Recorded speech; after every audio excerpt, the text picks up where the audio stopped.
queridos, o livro de Tito.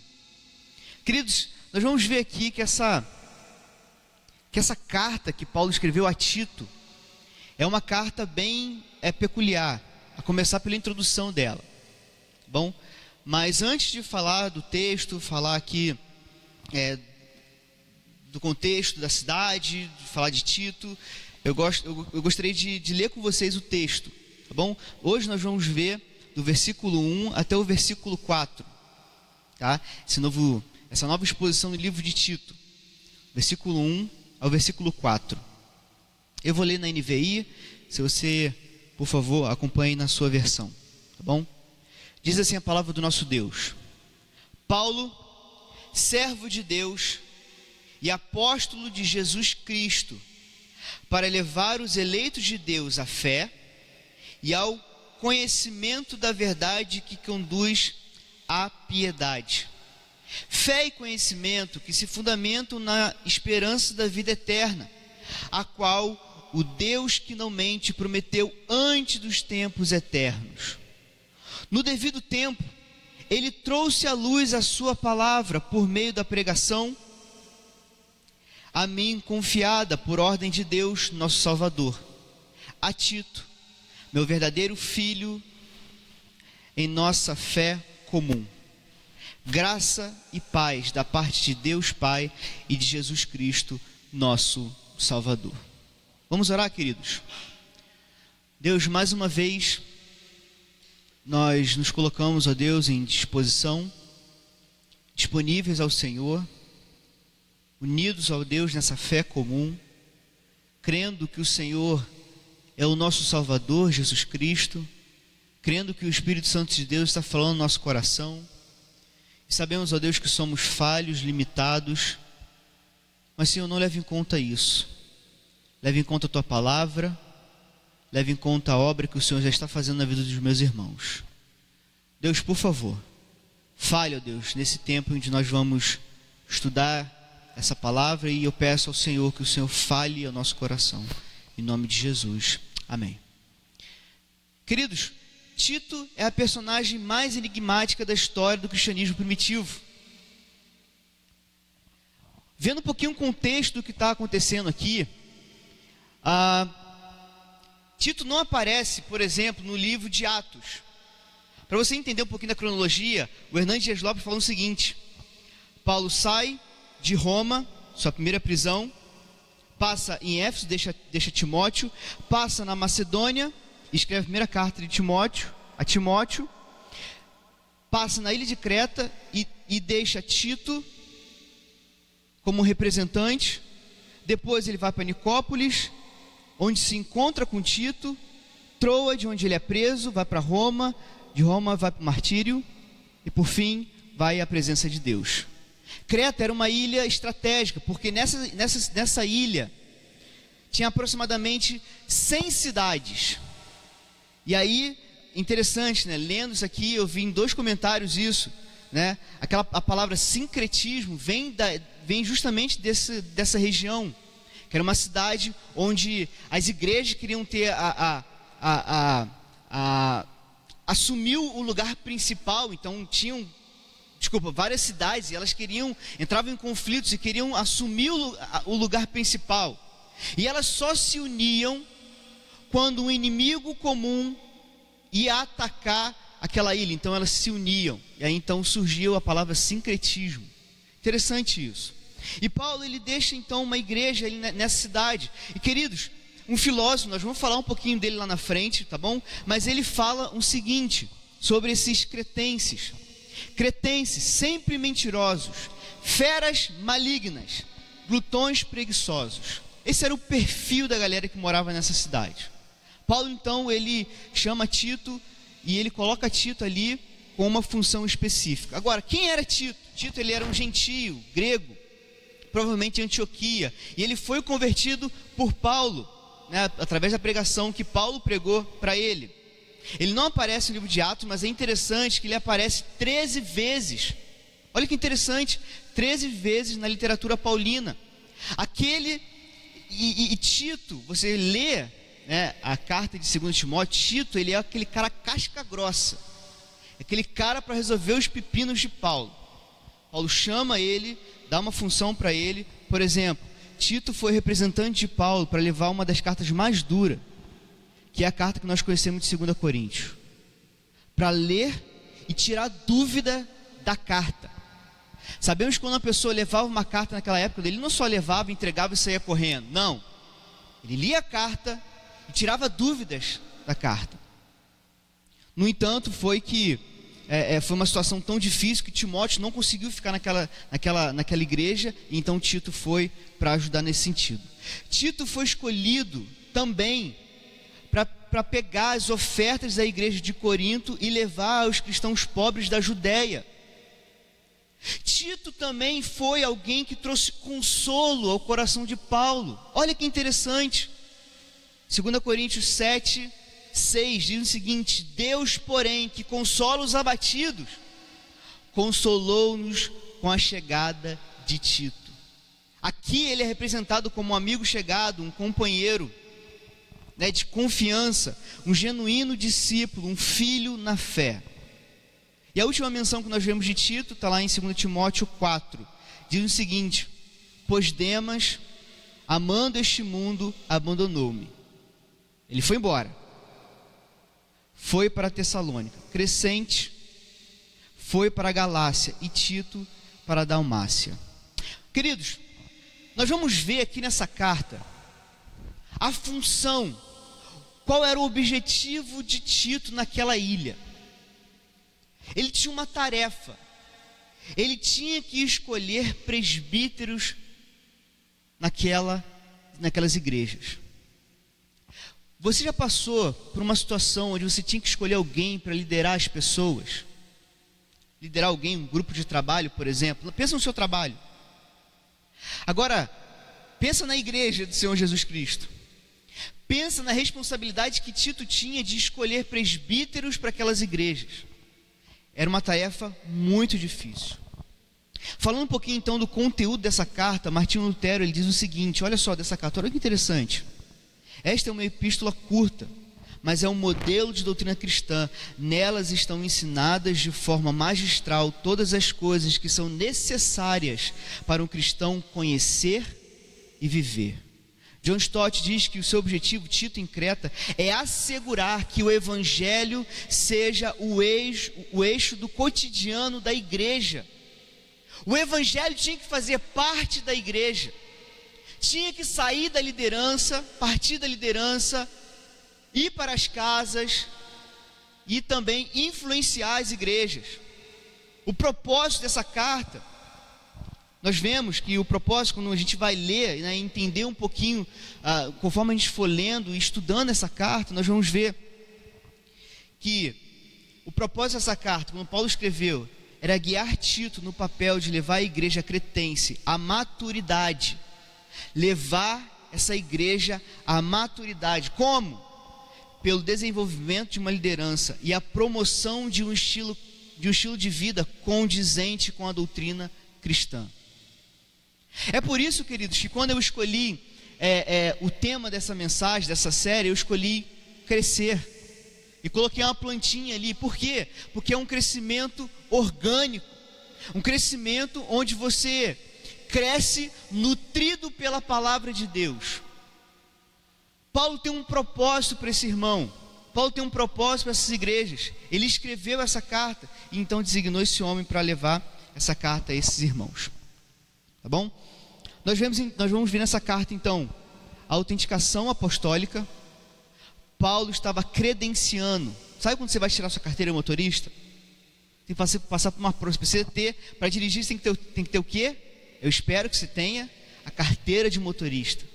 Tem que ter uma credencial, que você está habilitado para dirigir um carro. Paulo, como apóstolo, estava credenciando Tito para o ministério. Ele também oferece instruções, os deveres pastorais de Tito, que deveria ser cumprido naquela ilha. E ele também fala sobre os planos futuros que ele tem, e o papel de Tito com aquelas igrejas. Tá bom? 3 grandes temas então, nós vamos ver aqui no capítulo 1. Hoje nós vamos ver só a introdução, esses quatro versículos. Semana que vem nós vamos ver a porção inteira. Nós vamos ver aqui presbíteros cristãos em contraste com os falsos mestres. O capítulo 2 fala de lares cristãos e deveres uns para com os outros, tendo como base a nossa fé no que significa a primeira e a segunda vinda de Cristo. O que Cristo Jesus fez, o que isso significa com a volta dele, como nós devemos viver. E por fim, capítulo 3, nós vamos ver que os relacionamentos cristãos na sociedade, isso gera frutos mediante a nossa salvação.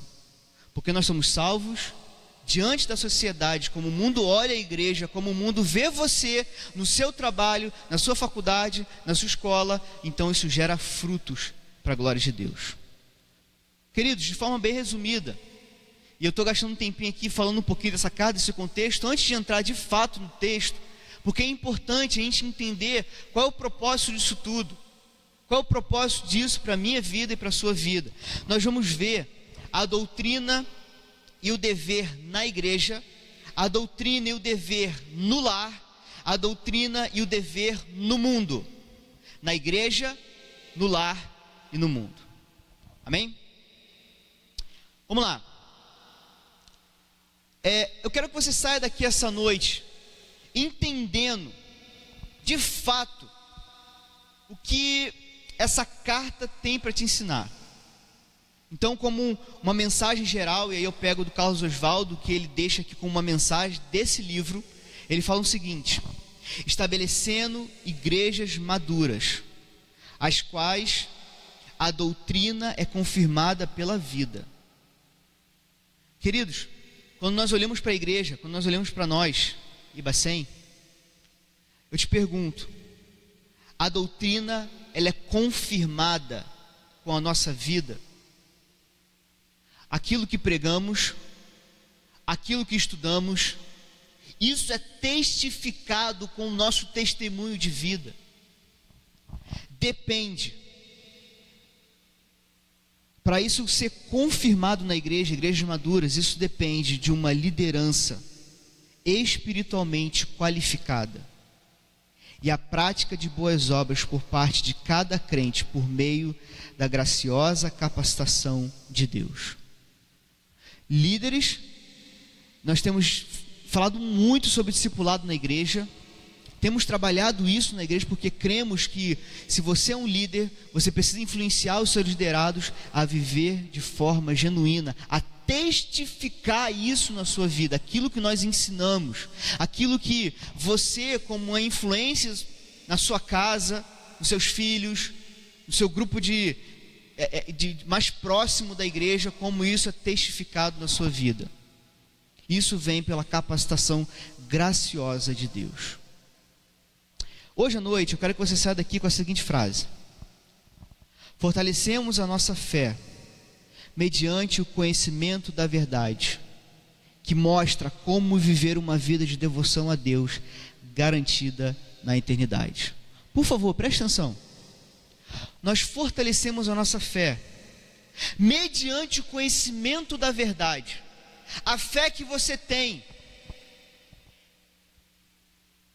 você fortalece essa fé através do conhecimento da verdade. E esse conhecimento da verdade mostra como viver uma vida de devoção a Deus.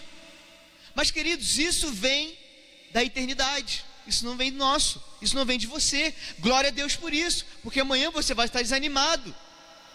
Glórias a Deus que na eternidade Ele escolheu um povo.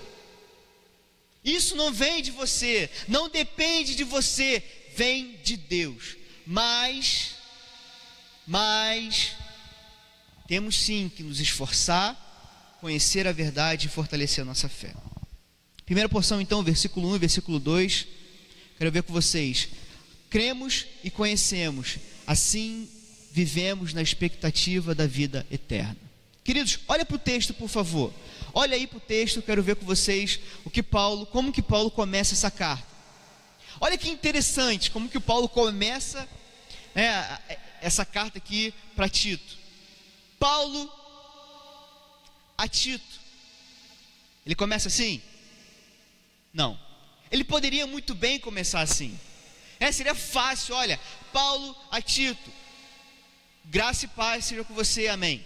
Não, ele não faz isso.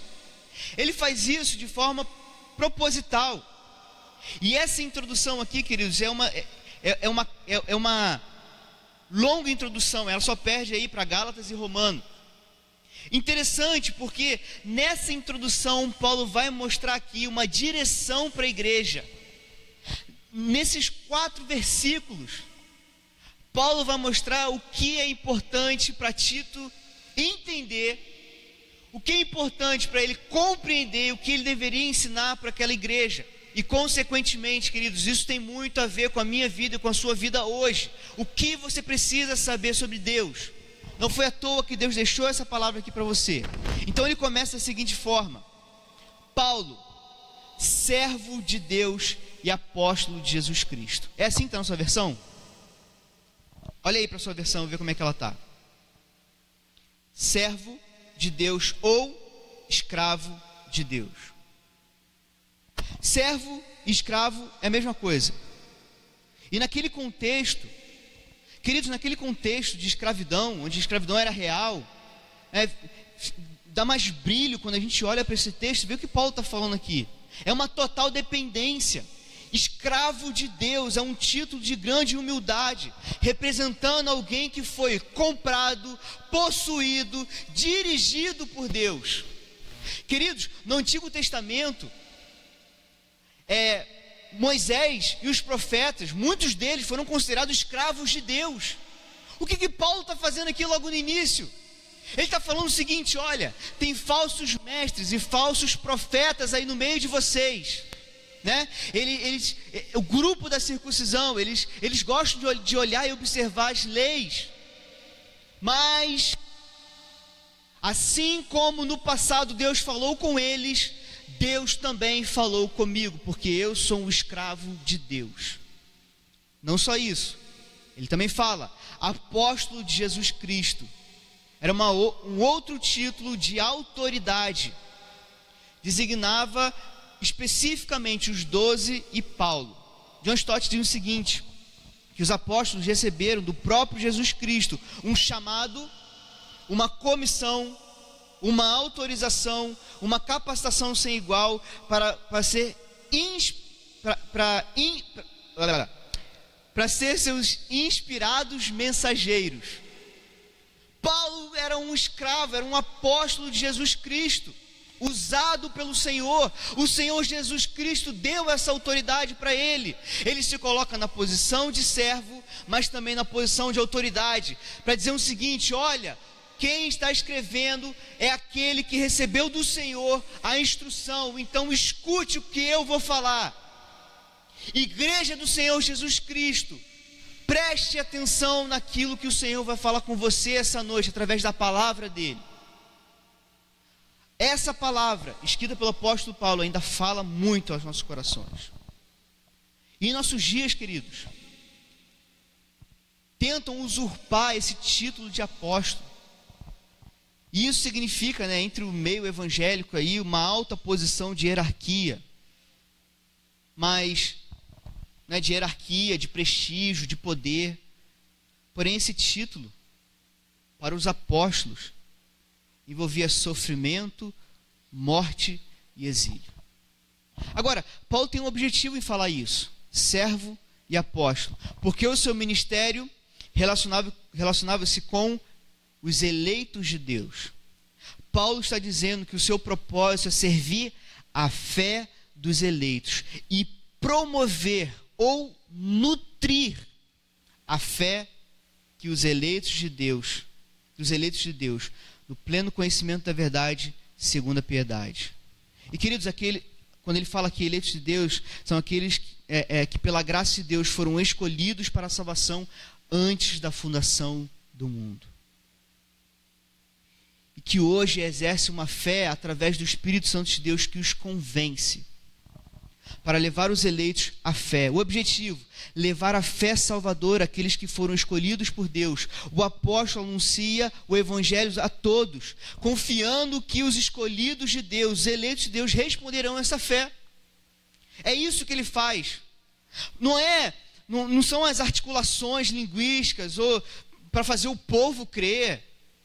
Não é mensagem emocional que Paulo faz.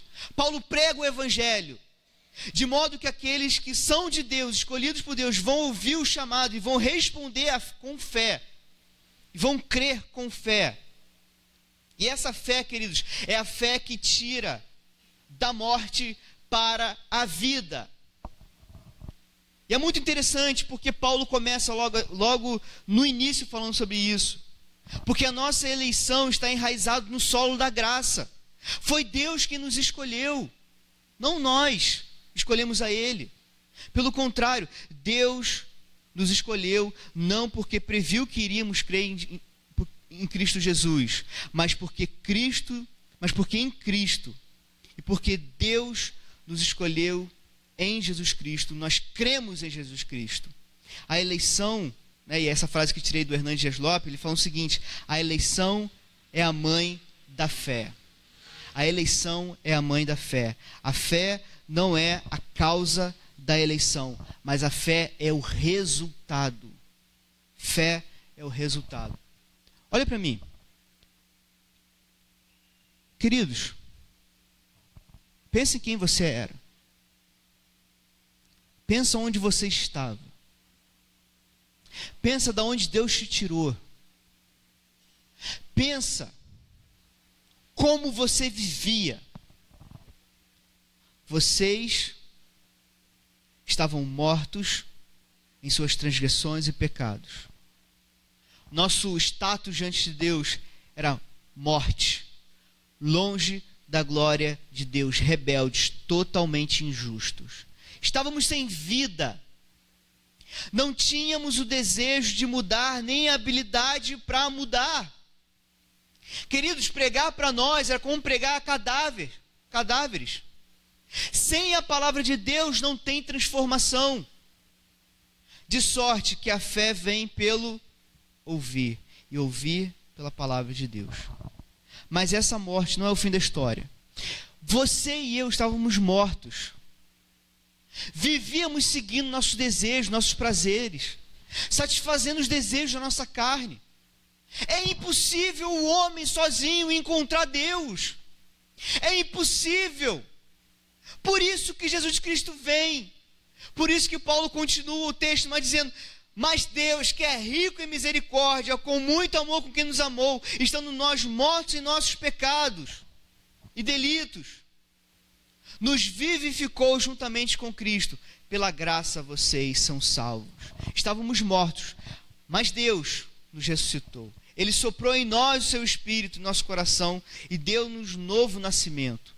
O Espírito nos concede o desejo e a capacidade de aceitar o Evangelho, queridos.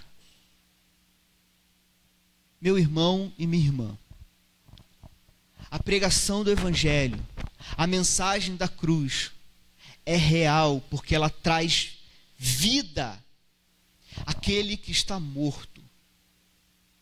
Traz luz na escuridão, tira pessoas das trevas. Se nessa noite o seu coração está em trevas, eu falo para você: creia no Evangelho, creia em Cristo Jesus, creia nessa palavra. Essa palavra traz vida, essa palavra transforma. Queridos, nós estávamos mortos, mas Deus nos deu vida. E Paulo lembra disso. Porque pela graça sois salvos por meio da fé. Isso não vem de vós, é dom de Deus.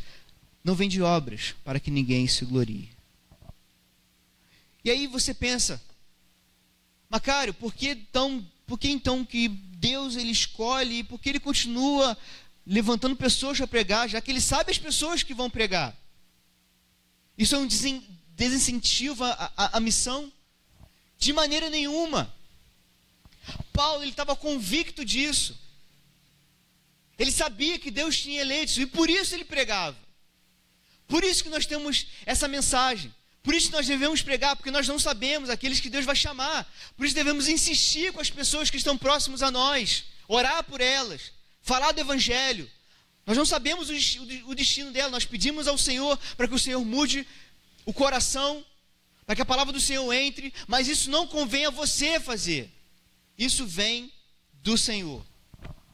E aí, queridos, Paulo então, sabendo disso, ele continuava fazendo viagens missionárias, ele continuava pregando, ele continuava então falando dessa mensagem. Certa vez, um homem, ele entrou no galpão da casa dele e ele viu lá um monte de envelope. E ele pegou um daqueles envelopes e viu que estava ali, tinha umas sementes dentro do envelope. Só que aquelas sementes já tinham passado a data de validade. Ele olhou e pensou, bom, será que dá para nascer alguma coisa daqui? Será que essas sementes aqui, que aparentemente estão mortas, né? Será que dá para nascer alguma coisa aqui? O que ele fez? Ele foi e plantou. E, queridos, algumas daquelas sementes nasceram. Sabe por que valeu a pena? Porque algumas sementes nasceram. Sabe por que vale a pena a gente continuar falando? Porque o Senhor continua chamando pessoas. Aqui em nossa cidade, Deus tem pessoas que Ele quer salvar aqui em Angra dos Reis. Você está cercado de eleitos de Deus. O que você deve fazer? Pregar o Evangelho.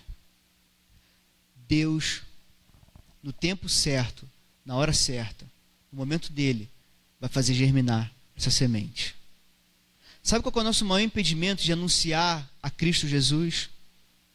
É porque se eu convido o vizinho para vir num culto à noite, domingo à noite, ele fala assim, não, maneiro, fala aquilo, né, de sempre.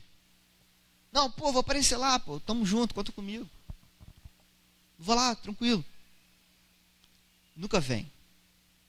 E você vai lá e chama outro amigo para vir, você está numa festa de aniversário de criança, tem uma pessoa que conta uma história triste para você, você começa a chorar com a história e fala, cara, eu tenho que te contar um negócio, olha Jesus Cristo e tal, e tem uma comunidade que pode te ajudar, pessoas que podem te caminhar com você e tal, vamos lá.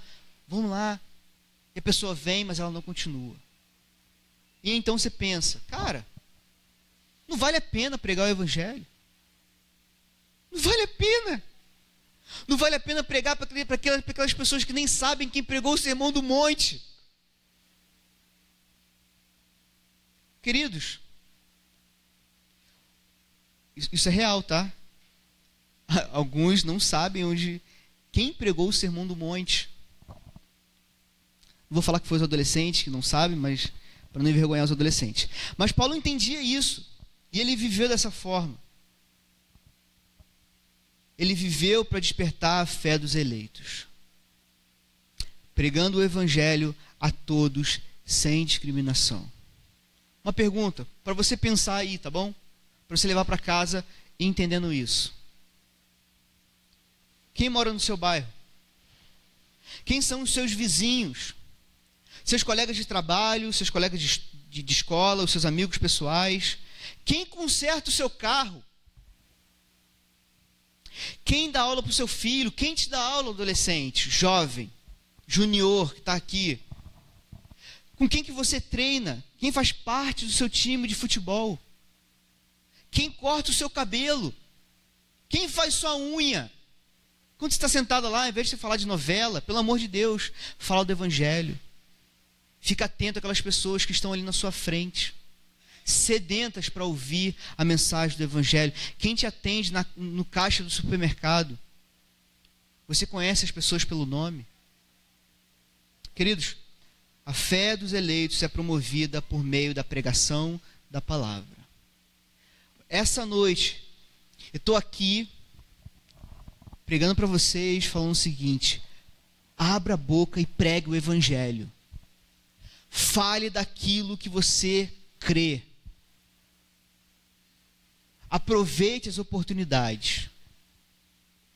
Paulo continua o texto dizendo o seguinte, e eu quero ver com vocês algumas coisas ainda assim, ainda nesse primeiro ponto, e esse primeiro ponto vai ficar um pouquinho extenso, porque tem alguns pontos, né, importantes para serem tratados aqui. Nós vamos ver agora crer, conhecer e viver. Paulo, servo de Deus, apóstolo de Jesus Cristo, para levar os eleitos de Deus à fé, ao conhecimento da verdade que conduz à piedade. Na NVT diz o seguinte: Paulo, escravo de Deus e apóstolo de Jesus Cristo, escrevo esta carta. Fui enviado para fortalecer a fé daqueles que Deus escolheu e para ensinar-lhes a verdade, para mostrar como viver uma vida de devoção. John Stott, falando um pouquinho sobre isso aqui, ele diz: a fé e o conhecimento são duas características fundamentais do povo de Deus. Longe de ser incompatíveis, a fé e o conhecimento estão lado a lado. Aqueles que conhecem o nome de Deus são os que confiam nele. Você crê e você conhece, você crê, você confia. E mais, além de ver pessoas abraçando a fé, Paulo lutava para que também crescesse na fé e tivessem vidas piedosas. Olha só o que ele diz lá em Filipenses 1, 25. Convencido disso, sei que vou permanecer e continuar com vocês para o seu progresso e alegria na fé. A fé evangélica não é uma fé cega, uma fé mística, uma fé firme no pleno conhecimento. Não é uma fé esotérica, não é uma fé que você, de vez em quando, você sente borboleta no estômago e você fala: Deus está falando comigo. Não. É uma fé que vem pelo conhecimento da verdade. E essas verdades não são verdades científicas, históricas, políticas, mas é uma verdade espiritual que conduz o homem a uma vida santa e prepara desde já para o céu absolutamente santo. Queridos, o conhecimento da verdade nos conduz à piedade. Conhecimento da verdade, conhecer a Deus, me leva a uma vida de piedade. Ou seja, as condições de Deus está no centro da nossa vida. Isso é piedade. É entender que Deus está no centro da nossa vida. O nosso conhecimento também precisa crescer, precisa aumentar. Quando a verdade salvadora de Deus não conduz à devoção, quanto mais você conhece a Deus, quanto mais você se alimenta de culto, quanto mais você se alimenta de EBD, mas isso não te leva a uma devoção, ela errou o alvo. Preste atenção, por favor. Isso aqui é de suma importância para a gente entender por que Paulo está escrevendo essa carta. Falsos mestres estavam ensinando falsas doutrinas que geravam comportamentos depravados, enquanto cristãos gentios abusavam da mensagem da graça, transformando-a em licenciosidade. A verdade de Deus não é endereçada apenas ao intelecto, queridos. A verdade de Deus não é somente para você conhecer, mas ela precisa atingir o coração. É uma verdade transformadora. Amém? A verdade de Deus é uma verdade transformadora. Ela sai daqui para aqui. Ela sai da mente e entra no coração. A piedade testifica a verdade. A piedade mostra que a verdade ela é genuína. Quanto mais nós conhecemos a Deus, mais nós nos aproximamos de Deus, mais conhecemos a Deus. À medida que a nossa fé cresce no conhecimento, crescemos em piedade. Queridos, quanto mais entendemos o que Deus fez por nós em Cristo, mais nós o amamos e vivemos para Ele. Sabe? Às vezes a gente entende, olha esses textos aqui complicados da palavra de Deus, fala assim, caramba, piedade, o que é isso? Às vezes piedade vem aquele sentimento de, sabe, você olha a pessoa piedosa, aquela pessoa que está com a cara, faz aquela cara de pena, fala tranquilo, não é verdade? Fala manso. Pai. Não é isso. Piedade é viver de acordo com aquele a quem você serve. A tua fé vai determinar a maneira como você vive. E a maneira como você vive vai determinar como você crê. A fé afeta a maneira como você vive. E a maneira como você vive vai revelar aquilo que você crê. Quer ver uma prova disso? Queridos, estamos estudando aqui na IBD, qual é o livro? Meia dúzia, sabe? Pastor, precisamos insistir mais um pouquinho. Hein? Deus é soberano. Deus é soberano. Amém? Até onde você permite que Deus seja soberano? Até que chega um ponto que você precisa confiar plenamente em Deus. Até o ponto onde as opções da sua vida são tiradas. Até onde Deus, né, tem um pastor que fala o seguinte, você crê que Deus é soberano até Deus ser Deus na sua vida. Ele começar a mexer na sua vida. E aí então você começa a reclamar com Deus e fala, Deus, por que você quer ser Deus na minha vida? E deixa eu passar por isso. Por que você permite isso comigo? Você não me ama. Você não me quer. Você não quer meu bem. Quer me destruir. Queridos, a maneira como você crê, isso afeta diretamente a forma como você vive. Isso vai influenciar o seu casamento, vai influenciar os seus relacionamentos, vai influenciar o seu coração.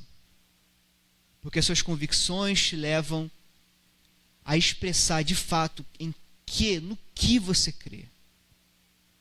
Paulo ele vai falar sobre isso no capítulo 2, mas já dando um spoiler para você, ele fala o seguinte, porque a graça de Deus se manifestou salvadora a todos os homens. A graça de Deus se manifestou salvadora a todos os homens. Ela nos ensina a renunciar à impiedade e às paixões mundanas e a viver de maneira sensata, justa e santa nessa era presente. Paulo não quer simplesmente cristãos convertidos. O seu objetivo é fazer discípulos. Discípulos seguem a Cristo. Discípulos seguem a voz do Mestre. Fé e conhecimento que se fundamentam na esperança da vida eterna.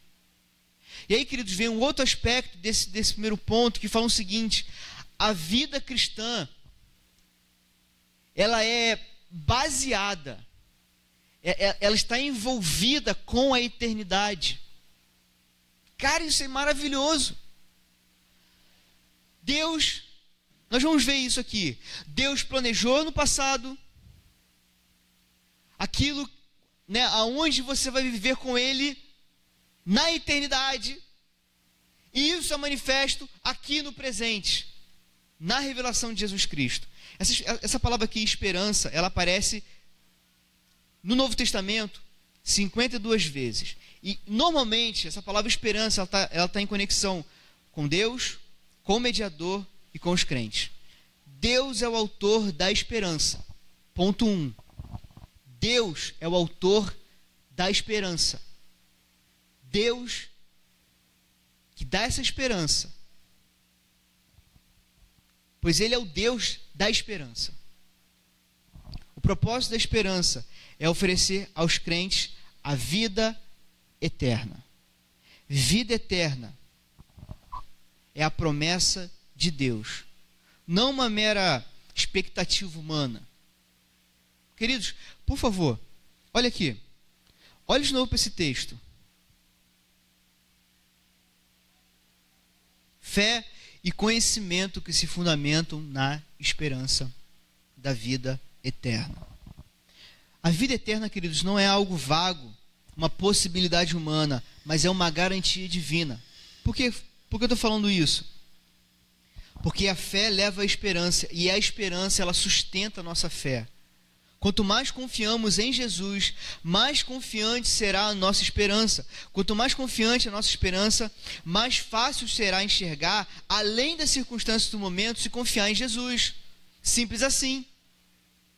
Quanto mais você confia, mais essa esperança faz parte de você.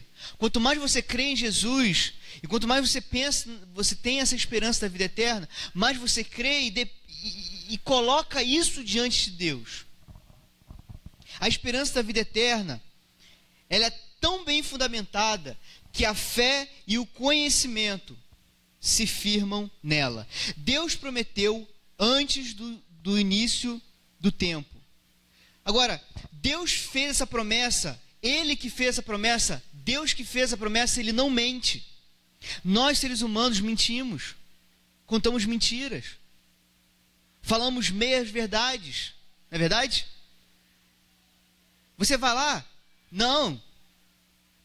Né? Talvez é o quê? É não. Pô, tamo junto, cara. Será mesmo? Tô chegando. Quando fala tá chegando, o cara tá onde? Saindo de casa.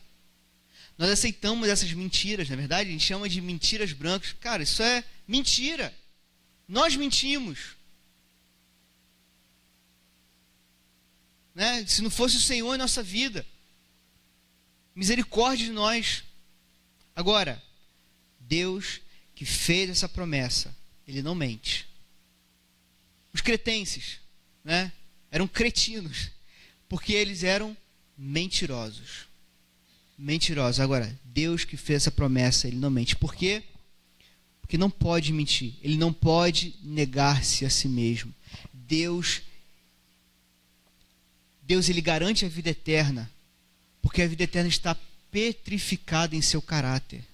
Queridos, nós temos a garantia da vida eterna porque a vida eterna está garantida no caráter de Deus.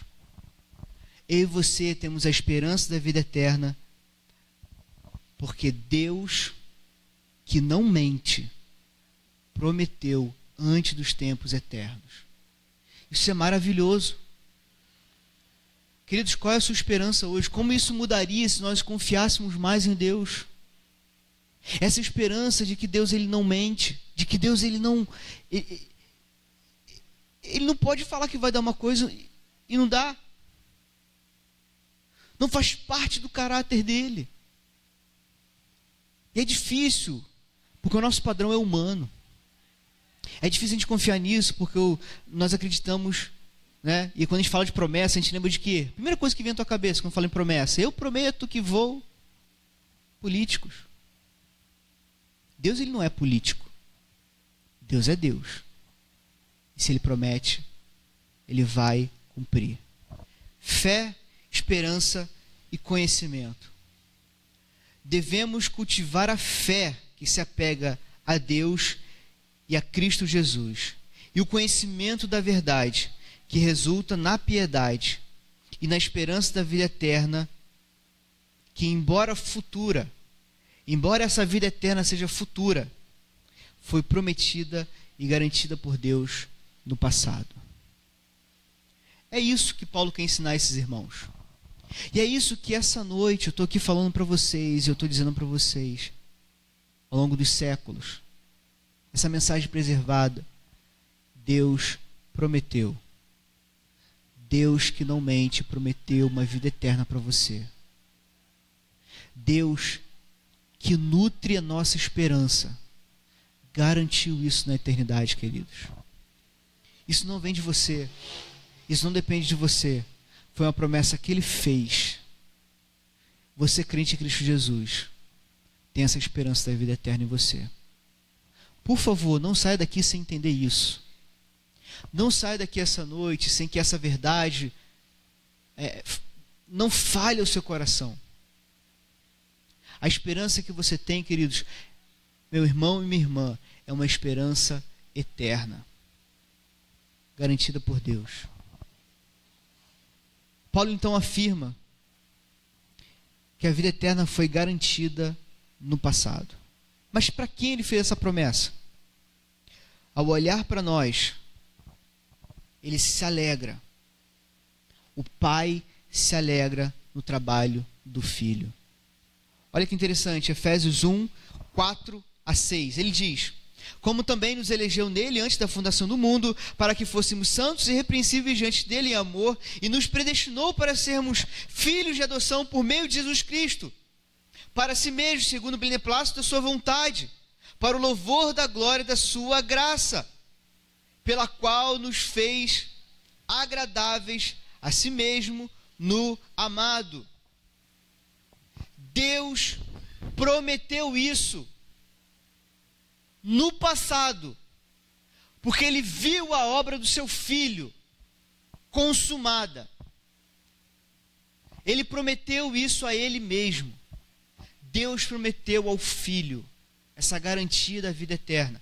Por isso que eu e você podemos confiar nesse Deus, uma vez que o próprio Deus, ele é a verdade, a fonte de toda a verdade.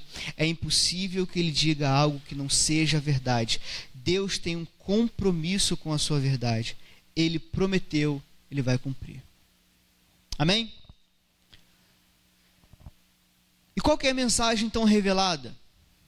O conteúdo da mensagem, Jesus Cristo revelado em nossas palavras. Olha que interessante como que Paulo continua. No devido tempo, ele trouxe à luz a sua palavra por meio da pregação a mim confiada, por ordem de Deus, nosso Salvador. A NVT diz o seguinte: e agora, no devido tempo, ele revelou essa mensagem, que anunciamos a todos, por ordem de Deus, nosso Salvador. Fui encarregado de realizar esse trabalho em favor de vocês. A promessa de vida eterna feita na eternidade manifestou-se no tempo devido, ou seja, na plenitude dos tempos, no tempo oportuno de Deus.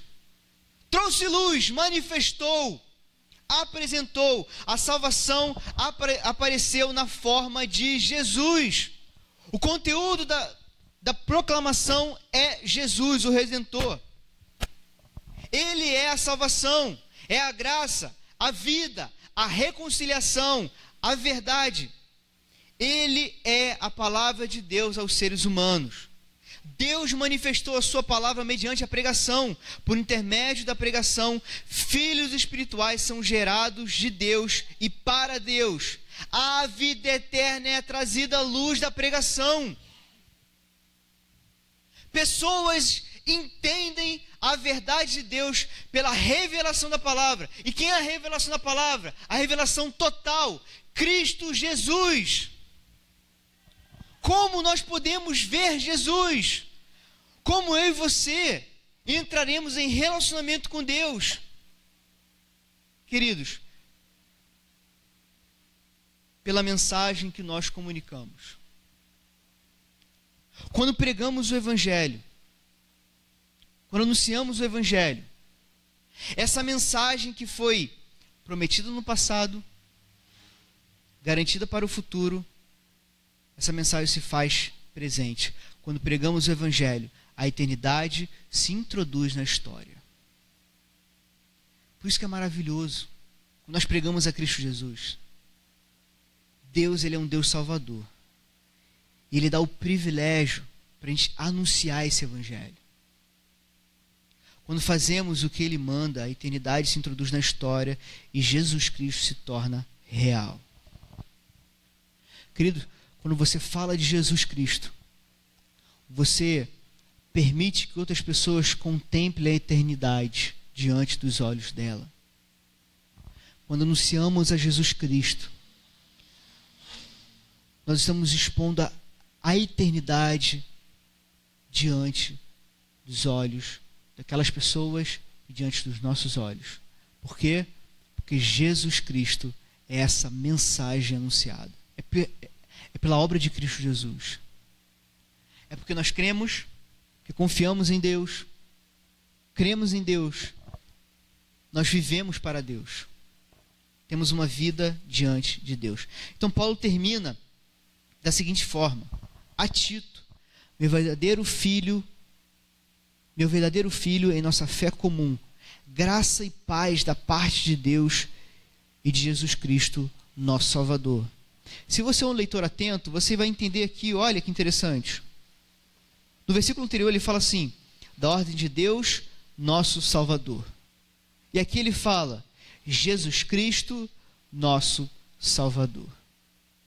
Para que não tivesse dúvida da divindade de Jesus, Paulo está falando, essa mensagem que eu anuncio para vocês aqui, que eu vou mostrar para você, Tito, que eu vou mostrar para você o que você deve fazer, é uma mensagem do nosso Salvador, Deus e Salvador, Jesus Cristo. E ele fala aqui um elemento interessante, essa fé comum, é uma fé sólida. Os dois abraçaram a fé, tanto Tito quanto Paulo. É a fé comum, a fé que todos os cristãos têm. É uma fé que ela é objetiva, ela não é uma fé subjetiva, é a fé no próprio conteúdo do Evangelho. É uma fé inegociável, capaz de não sucumbir diante dos desafios que estão por vir. Queridos, é essa fé comum que nós temos. Essa fé, nesse conhecimento da verdade, Paulo então ele fala isso. O meu verdadeiro filho na fé, Tito, graça e paz. Tanto a graça quanto a paz de Deus vem do Pai e são obtidos para os crentes por méritos de Cristo Jesus. Eles dois, a graça e a paz, vêm do Pai e do Filho, porque eles são a fonte de graça e de paz. Jesus Cristo manifestou a graça dele na nossa vida. Jesus Cristo revelou a graça dele em nós, quando morreu por nós. Jesus Cristo nos deu paz com Deus. Você sabia disso? Você tem paz com Deus. Saia daqui, querido, essa noite feliz, porque você tem paz com Deus. Você tem a paz que vem do próprio Deus. Algumas aplicações aí para a gente terminar. Primeira aplicação que eu quero ler para vocês. A verdadeira fé e o conhecimento da verdade conduz a vida a uma mudança prática de vida. A fé e o conhecimento que não transformam a vida prática não são verdadeiros nem servem para nada, além de enganar e desacreditar. Queridos, fé e conhecimento tem que levar à prática de vida. Você crê, você conhece, isso deve mudar a sua vida. Tem mudado a sua vida? Tem feito algum efeito dentro de você? Sabe, diariamente, olhando a palavra de Deus, meditando na palavra de Deus, isso tem mudado o seu coração? Tem feito alguma diferença para você? A sua família está observando a mudança em você? Isso tem feito algum sentido para você? Senão você está com uma fé e um conhecimento que estão enganando você. Cuidado. Cuidado. E mais, fazemos o que fazemos porque esperamos no que esperamos. Nosso compromisso se fundamenta na esperança. Nosso compromisso sempre se fundamenta em nossas esperanças. Se a sua esperança está nessa vida, sua vida será marcada pelas marcas desse século. Mas se a sua esperança estiver na vida eterna, sua vida será marcada pelos valores eternos. O que você espera?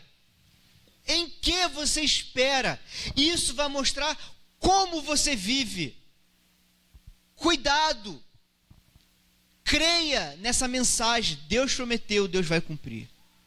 E por fim, queridos, e não menos importante, todos os seres humanos estão em busca de um Salvador. Uns procuram Salvador em um relacionamento, quando eu tiver aquele namorado, quando eu tiver aquela namorada, quando eu casar, quando eu tiver aquele amigo, parceiro, gente boa que eu posso confiar, e sim minha vida vai estar plena. Outros confiam em realizações, quando eu tiver aquele diploma, depois que eu me formar, aí sim eu vou estar bem na fita. Outros confiam em recreações, corrida de rua, natação. Quando eu subi o Bico do Papagaio, lá na Ilha Grande, eu consegui alcançar lá, aí sim, eu vou estar bem demais. Vou estar no auge da minha vida. Outros confiam em riquezas, meu bolso cheio, dinheiro guardado, estou bem, estou seguro. Quando eu tiver garantida, vida garantida, aí sim eu vou estar bem, eu vou estar seguro.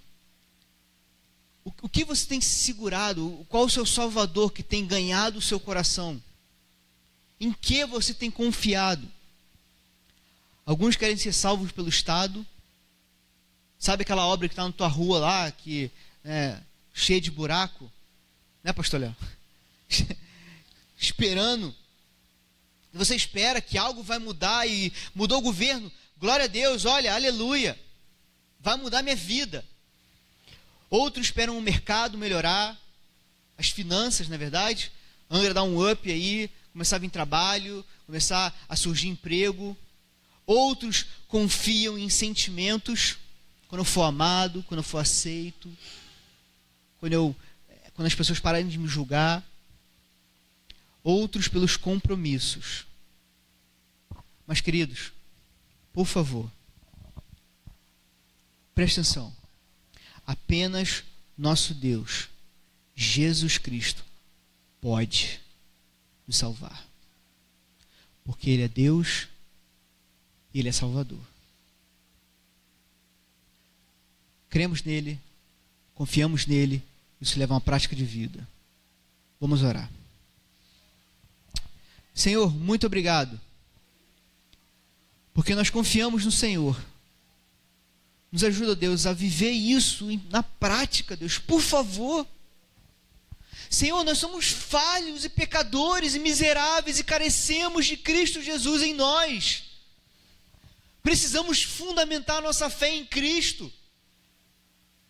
Deus, obrigado porque o Senhor levantou Paulo, servo do Senhor, apóstolo com autoridade, para revelar essas verdades a nós, para trazer a nossa fé, uma segurança na vida eterna, porque o Senhor prometeu e o Senhor não mente. Nós cremos nisso, Deus. Cremos que o Senhor é um Deus santo, verdadeiro e puro, e é o único que pode nos salvar. Senhor, muito obrigado pela tua palavra. Obrigado, Senhor, porque nós começamos essa exposição, Deus, confiando no Senhor e dependemos, ó Deus, completamente da direção do Senhor, do Espírito Santo do Senhor iluminando nossa vida. Nos leve-nos em paz, que a gente possa descansar essa noite, nos dê uma ótima sexta-feira, em nome de Cristo Jesus. Amém. Deus abençoe, meu querido, minha querida, uma ótima noite para vocês. À medida que você for saindo, tem uns cantinhos